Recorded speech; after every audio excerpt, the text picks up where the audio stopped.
পাঁচ ধরনের ব্যক্তি আছে এমন যারা রোজা রাখবে ঠিকই, তবে তাদের রোজার কোনো দাম থাকবে না, মূল্য থাকবে না। এই কোয়ালিটির লোক যারা আছে তাদেরকে সাবধান হওয়ার দরকারটা আছে না নাই?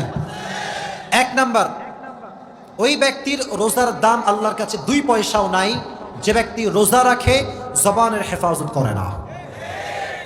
অনেক লোক দেখবেন রোজা রেখে চায়ের দোকানে বসে বসে বদনাম করে, অমুকের ছেলে কি করেছে, অমুকের মেয়ে কি করেছে, চায়ের দোকানে বসে বসে গীবত শুরু করে দেয়। চাচা সাহেব, অমুকের মেয়ে খারাপ, অমুকের ছেলে খারাপ, আপনার কি খারাপ? কথা বলেন যুবক ভাইয়েরা। নিজেকে দেখেন, নিজে ভালো তো দেশ ভালো, নিজে ভালো তো গোটা বাংলাদেশ ভালো হয়ে যাবে, ঠিক না বলেন? জবানের হেফাজত করতে হবে, এটা বড় দামি একটা জিনিস। মনে রাখবা যুবক ভাইয়েরা, জবানের ছোট্ট একটা কথার দ্বারা পুরো সমাজটা ভেঙে চুরে চূর্ণ বিচূর্ণ হয়ে যায়, আর জবানের ছোট্ট একটা কথার দ্বারা পুরো সমাজটা আবার জোড়া লেগে যায়। এটা হচ্ছে মুখের খেলা। মুখের কথা সবচাইতে বড় দামি কথা, আর যার মুখের কথা মিষ্টি সবাই তাকে কলিজার ভেতর থেকেই ভালোবাসতে শুরু করে দেয়, ঠিক না প্রিয় ভাইরা? এজন্য 1 নাম্বার, জবানের হেফাজত করতে হবে। 2 নাম্বার, যদি আপনারা সবাই রমজান মাসে আল্লাহ তাআলার কাছে রোজাকে কবুল করাতে চান, কানকে হেফাজত করতে হবে। অনেক যুবক আছে দেখবেন রমজান মাস আসে ঠিকই, কিন্তু কানে হেডফোন লাগিয়ে গান শুরু করে দেয়, রাত 2টা 3টা পর্যন্ত হিন্দি গান, বাংলা গান শোনে। তুমি যেই গান দিয়ে হারাম কাজ করছো, যে কান দিয়ে হারাম গান শুনছো, মাথায় রেখো রোজা রেখে যে ব্যক্তি হারাম গান শোনে তার রোজার কোনো মূল্য আল্লাহর কাছে নয়। অনেক মেয়েরাও আজকাল গান শোনে, বেশি বেশি তারা হিন্দি গান শোনে। অনেক মেয়ের কম আছে না নাই? প্রচুর পরিমাণে মেয়েরা হিন্দি বাংলা গান শোনে, ইভেন পুরো বছরও শোনে, রমজান মাসেও ছাড় দিতে চায় না। মনে রাখবেন, গান যে শোনে, এই গান আল গিনা ওয়া ইউমবিতুন নিফাক ফিল কলব, গানটা মানুষের অন্তরে নেফাক তৈরি করে। আর যে গান শোনে রমজান মাসে রোজা রেখে, তার কানের রোজাটা নষ্ট হয়ে যায়, ঠিক না বল? আল্লাহ রোজা অবস্থায় গান শোনার থেকে হেফাজত করুন, সকলেই পড়া আমিন। যেমন গান শোনা যাবে না, exactly to the same way এই গান দিয়ে কারণ নামে গীবতও শোনা যাবে না। গীবত যেমন করব না, গীবত তেমন আমরা শুনতেও রাজি না, ঠিক না বল? 2 নাম্বার, তার কোনো রোজার দাম নাই যে রোজা রেখে গান শুনে কান দিয়ে। 3 নাম্বার, তার রোজার কোনো দাম আল্লাহর কাছে নেই যে রোজা রাখে ঠিকই বাট চোখ দিয়ে অশ্লীল ভিডিও দেখে, পর্নোগ্রাফি দেখে, রাস্তাঘাটে মেয়েদের দিকে চোখ তুলে তুলে তাকায়।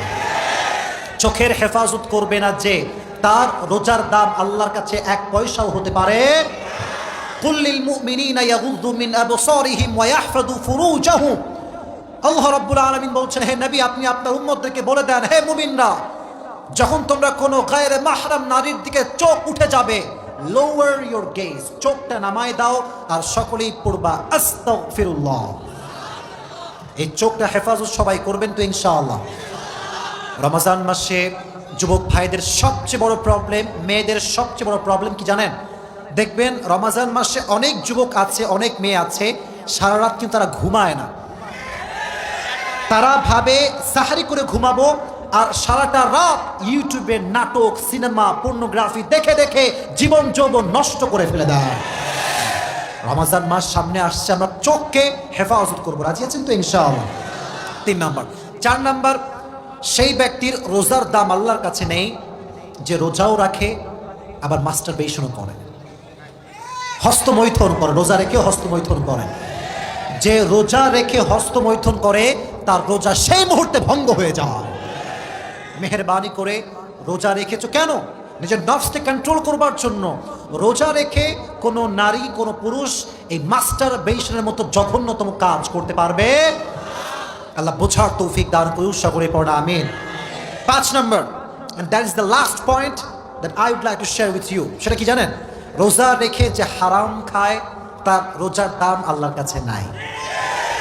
সাহারিও খায় হারামের টাকায়, ইফতারিও খায় হারামের টাকায়, আছে না নাই?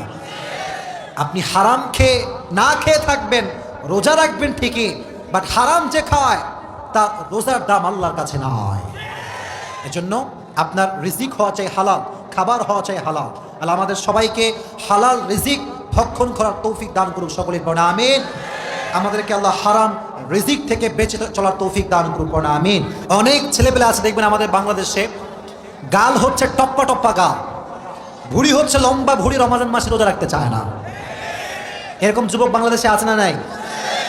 জিম করে বডি ফুলা ইয়া বডি, কিন্তু রোজা রাখার সময় হুজুর পারি না, এত না খাইয়া থাকতে পারবো না হুজুর। ওরে বাটপা, তুমি বডি বানাও, জিম করো, আর রোজা রাখতে পারো না, তোমার মতো কাপুরুষের সন্তান আর কেউ হতে পারে না। আজকাল তো সমাজে গাঁজাখোরের কোনো অভাব নাই। ইয়াবা, গাঁজা, কি যে একটা বাজে অবস্থা আমাদের সমাজের ভেতর হয়ে গিয়েছে, আপনার কোনো ধারণা নাই। সামনে আসছে রমজান মাস, দেখবেন মানুষ রোজাও রাখবে, তারা বিও পড়বে, তারা বিড় পড়ার পরে দেখবেন ধুমাইয়া মোড়ের দোকানে বিড়ি টানতেছে। না, এরকম লোক নাই? আছে, আছে। এই লোকগুলো যখন রমজান মাসে আল্লাহওয়ালা হয়ে যায়, যখন এদের দিকে তাকাবেন, আমি কোনো ক্রিটিসাইজ করছি না, দেখলে মনে হবে ইয়ার আভি কে আভি জান্নাত সে ভাগ না যাবে, কিন্তু রোজা রেখে বিড়িও টানে, মানুষের নামে গীবত করে বেড়ায়। রোজা রেখে যে ব্যক্তি নেশা করে, যারা নেশাগ্রস্ত, সব সময় মদ খায়, বিড়ি খায়, নেশাগ্রস্ত, এদেরকে আল্লাহ রমজান মাসে ক্ষমা করবে।